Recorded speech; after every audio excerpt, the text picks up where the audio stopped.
A mother of 3 sons named Mishal lives in a village of West Bangladesh.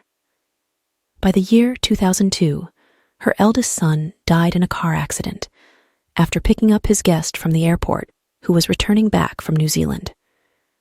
Other than him, his guest sustained minor injuries.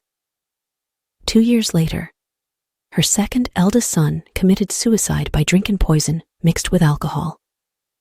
He took this decision to end his life after his 2 sons blamed him for their mother's death, who died of cancer some years back.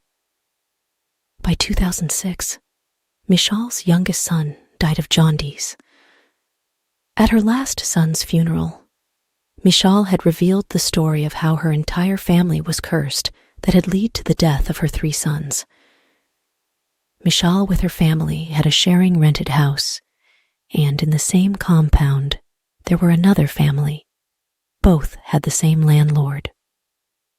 One day, on the utilization of space, heated arguments started between Mishal's family with the neighbors, and arguments turned in verbal abuse.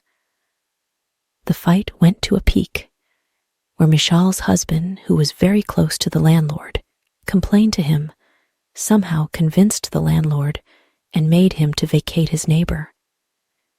In revenge, the neighbor family cast a curse on Mishal's family by infusing some evil in few lemons, and was rolled inside the compound of the house. Mishal's husband, with no clue, picked up the lemons, and that's how the entire spell was unleashed.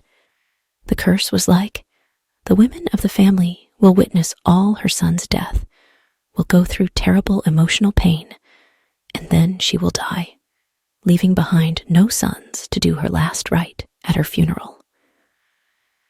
By the year 2008, Mishal's husband was hospitalized due to increase in blood sugar level. And he wasn't serious by then, but within next few days, his condition was worse, went unconscious, and died later. That was the day when Mishal became widow. Being a mother, she witnessed all her sons' death back to back, with a gap of 2 years between the months of September and October. Mishal died at the age of 71. Her last rites were performed by her grandsons. She often used to give one advice as, never to mess with anyone, especially with neighbors.